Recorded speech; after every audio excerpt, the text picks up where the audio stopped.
And welcome back to the channel, Survivors. Today we're diving back into the world of Once Human, and what I want to do is bring you guys some just tips and tricks when it comes to people diving into the game for the very first time. There's some things and mechanics that aren't necessarily explained too well or are often forgotten that, in my opinion, make a massive difference in aiding in your overall gameplay. As always, if you guys enjoy the content, be sure to subscribe here on the channel for everything Once Human or survival games related in general. Also, if you guys are looking for a cool community to hang out with and also check out some community servers for a variety of survival games, you could do so by joining our Discord. The link's down below in the description. Alrighty, so diving right in, starting off with the first one, and this one might seem like a gimme, but I know myself, my friends, and other people that I have watched play Once Human online often forget about, and that is related to your snap ability. Your character inside of the game can actually snap their fingers, which will do several different things, but one of them, and the biggest one, will actually highlight nearby loot. This works in the daytime and at nighttime,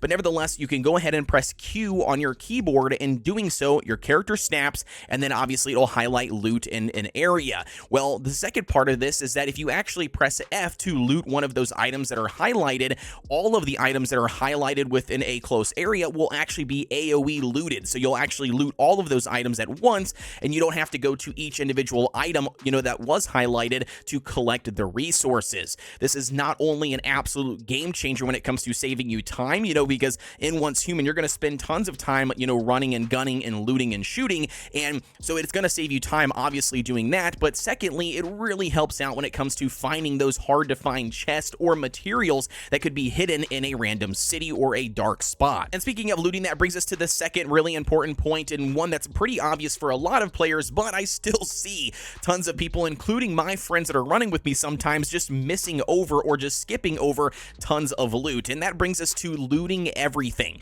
In Once Human, you really have to turn yourself into what I call a loot goblin, because there's literally nothing in the game, from what I have found, that does not have a use. I mean, everything. It could be some simple plants that you're running by in the woods. It could be the items that are dropped from the zombies that you're killing. It could literally be anything. I mean, even harvesting items from a toilet randomly in a house somewhere that doesn't seem like it's going to do anything, it does have some sort of use. And that's going to be really, really important, especially when it comes to mid-game. All of these items are going to have some sort of use, whether it's crafting specific items, whether it's crafting specific materials for a, really good blueprint, you name it. It's going to be very beneficial for you to just literally loot everything until your inventory is max. Once your inventory is max, don't be afraid to, hit the map, teleport back to home, go to your disassembly bench, go ahead and scrap everything that it labels as scrapped, get all of that inventory space back, and then, make your way back to whatever you were doing previously to continue looting. Because again, in Once Human, you want to loot everything. Everything has a point and a reason,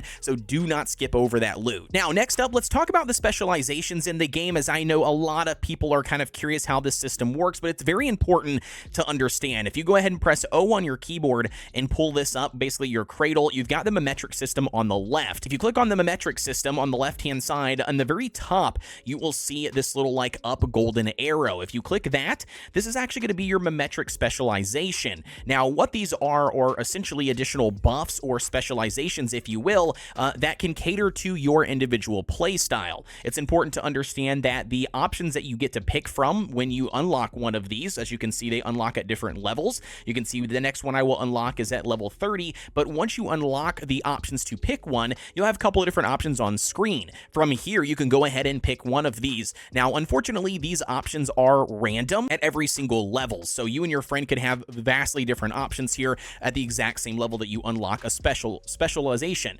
Either way here, pick whichever one you feel is best in that moment. Don't worry, though, that at the end of the day, if you do happen to pick one that you may not like, let's say mid-game or late game, there isn't the option to reset that specific one. For instance, I've got this one here for brain freeze. If I want to go ahead and reset it, it is going to cost one of these. I hit reset, and within it reset the Memetic, it tells me it's going to cost one of these items. I'm going to click confirm, and then as you can see, now I have an option to pick out of 4 different ones. So yes, you can reset it. I believe there is a limitation to how many times you can reset this per season, but it is something very beneficial that you do want to make sure you are, enabling these individual specializations, because it will just give you a massive advantage going into mid and late game. Now, diving into the next thing I find important, and that relates to weapon calibration. This is a feature that I believe everybody, including myself, have straight up forgotten about or didn't even know existed adjusted according to how your layout or your UI is. So what I'm meaning by this is if you actually open up your inventory and you go to a weapon that you're using, more often than not, people often don't notice, but A and D on your keyboard will actually cycle between the two different things. You've got, A, which shows you like the actual description of your weapon and what it currently can do right now at the moment, and then you have D, which is the calibration window, and then the calibration window will state, once you calibrate that weapon, how many times you can max, calibrate it, and also what perks you unlock additionally for calibrating it. And this is honestly something that you should not neglect. It is actually very important because it does help raise the base weapon damage that whatever you're currently using. It can give it additional, perks and stats when you level it up and when you calibrate it more and more. One word of caution I would give is that the weapons you find out in the world that you do not technically own and therefore cannot repair, you can actually also still calibrate those weapons. I would just keep that in mind because these weapons that you do find that you do not own, you cannot repair. So just, make sure you're picking and choosing which one of those weapons you are, obviously calibrating. But if it's something that you have crafted from a blueprint and you can continue to craft, I would highly recommend that you start calibrating it to just get that little bit of extra power or perks that you may need going into the next fight. And now speaking of weapon upgrades, let's talk about another hidden feature that a lot of players, myself included, did not even know about until making this video, and a friend of mine told me who is much farther than I am in the game, and that relates to upgrading the blueprints. Yeah, the blueprints that you collect fragments for over time in Once Human and unlock, so then you can, obviously craft those items and repair those items. Well, you can actually upgrade those blueprints. If you take a look at your blueprint menu inside of the game, you'll notice in the top left-hand side of said blueprint, there's a couple of like little stars or little ticks. This will tell you what star that blueprint rating is. Well, you can actually upgrade that blueprint by utilizing fragments from the exact same set or the exact same type. You can see on the right-hand side here, you can see all the different options, but nevertheless, if you go to one of them and you right-click it, it will then open up the menu that is required or needed to then upgrade said blueprint for that class or that specific item. So you can see on the right-hand side what exactly we can put. We can also see on the left-hand side, we've got two different options. We can utilize fragments from blueprints we already have, or we can use fragments from blueprints we do not have yet, like fully completed, but we have fragments for. We could use a scrolling bar here to obviously, pump in as many as you want to then upgrade it. But then once you do actually perform a successful upgrade, it will then add a extra star and increase the base stats of that said blueprint. So the next time you craft that item, obviously it will have better stats. And this is honestly a great way to increase your overall DPS in the game because you can utilize the upgrading blueprints feature alongside the weapon calibration on your said weapons, and you'll just increase tenfold here the damage output that you do, and it'll also obviously help out your team and increase your overall survivability when it comes to completing content or stacking up against other players when it comes to DPS ranking at the end of some of the raids. Overall, like I said, this is a feature that I did not even knew exist prior to recording this video, but it's definitely something that I'm going to be taking and utilizing myself. Now, switching gears a little bit here, let's dive in and talk about, another really big one that relates to base building. One thing that I absolutely love about Once Human, and especially their building mechanics, is their freeform camera build mode. If you guys don't know what I'm talking about here, check this out. If you guys open up the building menu and you actually hit the tilde key on your keyboard, which is typically right above the tab key or right left, of the number 1 key on your keyboard, if you hit that, what actually allows you to do is move your screen around. Your in-game character will sit still wherever you activated this, but you can simply fly around. But what's even better that a lot of people don't even realize you can do is you can actually still right-click, open up the building menu, and you can build in this camera freeform mode. You don't have to have your character, you don't have to run around with your character, try to climb up onto something to reach a higher point, nothing. All of that stuff is completely null and void because you have this freeform camera building mode, and it is just man, it is a chef's kiss, dude. I honestly think that they should, a lot of other survival games like Ark Survival Ascended, Conan Exiles, I mean, you name it, anything coming out in Shrouded, all of these games, I think 100% need to take, inspiration from this freeform camera build and then implement something like this into their building system. It just really allows you to just place objects exactly where you want them and just get more intricate with your overall build without having all of the levels of frustration when it comes to, random snap points or not being able to reach something or climbing up a wall or, you name it. Just you're avoiding all of that stress and annoyance here by just simply having this awesome freeform camera mode. Next up, let's talk talk about food in Once Human. Once again, I feel like I see a lot of people actually skipping out on this, or, not giving it as much attention as it deserves. But food in Once Human not only obviously keeps your food bar high, because if it gets too low, well, then you start losing, like, cap outs on your stamina or your sanity, things like that. But on top of that, food actually provides buffs, all right? So if you actually look at a couple of different food items inside of your inventory, you can actually see not only does it provide sometimes, just food, for instance, or give you some of the food or hydration depending on what you're doing, drinking or eating, but it also provides additional buffs. And I will state that it's worth looking over the meals that you can craft at any point in the game and crafting the ones that actually fit more towards your playstyle. Maybe they give you a buff to your overall damage. Maybe they give you a buff to certain elemental types, using certain weapons or certain skills. I mean, you name it. Make sure you're picking and choosing the right food that is catering to your playstyle or that can benefit you the most at your current level. I mean, running around at, level 30 plus and still eating, like simple, cooked meat is, yeah, sure, filling up your, food bar, but it's not giving you any additional benefits. So just make sure you're taking a peek at those additional food recipes and check out your Memetic system here. Go down the tree and the food section, and then learn the additional recipes and the stove, for instance, to make those better quality dishes. And next up here, diving into another really awesome tip, and this one is really easy for every single player to do,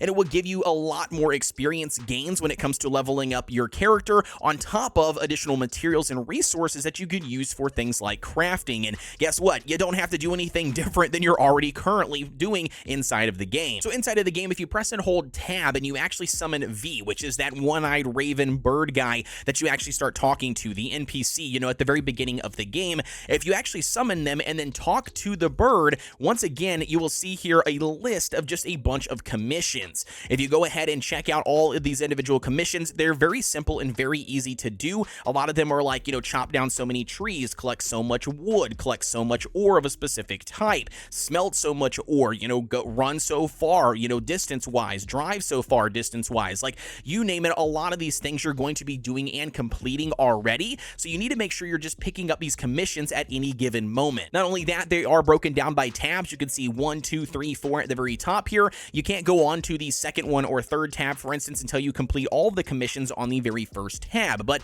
again, like I said, they're super easy to do, and all of these things give you just tons and tons of extra experience and extra materials that you could definitely benefit from having when it comes to crafting or just simply leveling up in the game. And just a warning here, unfortunately, they are not retroactive. You want to make sure you're picking these up and then, doing those activities after you've already picked these commissions up, and then making sure that you're periodically going back to see if you've completed some of them and if you need to pick up additional ones. And now, last but not least, diving into the last two things I want to leave you on here for this video that are really good to know and utilize to your advantage is, one, utilize the T option on your keyboard. If you press T down anywhere in the world, now I don't think you can actually do this inside of like important, point of interest, but right outside of this point of interest, I'm sure you've seen just hundreds and hundreds of these tents placed outside of like boss arenas and, really important point of interest or just really hard challenging areas. So not only will this give you the ability to then repair some items or craft, some items if you need, or craft some ammo if you need, but this also actually will act as a respawn point for you. So if you happen to go into that said,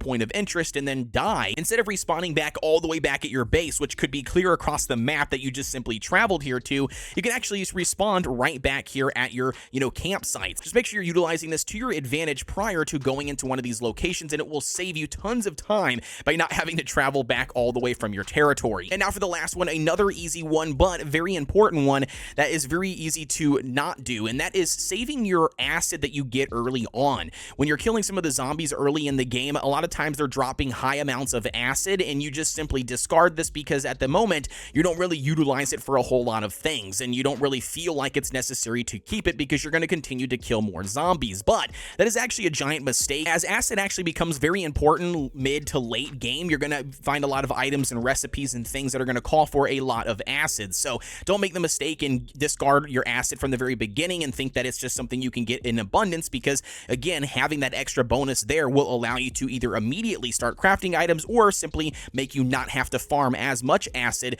for whatever you need it for. And that, survivors, officially wraps up our tips and tricks here for Once Human that I have found very helpful for myself and my friends, so I figured I would jump in here and share them with you guys to hopefully help you all out. As always, let me know what your thoughts are down below on all of this stuff in the comment section. Maybe you yourself have additional tips that you would like to provide for survivors checking out this video, also drop those down below. Don't forget to like, comment, and subscribe here if you did enjoy the content and the video. And also don't forget that I do have a Discord community for a variety of survival games and basically everything Kodeations, code. If you want to stay up to date with me or potentially jump on some of our community servers for, the various survival games, well, you can join the Discord by utilizing the link down below in the description. As always, guys, thank you for tuning in and watching. I hope you have a fantastic day, and I will see you all on the next one.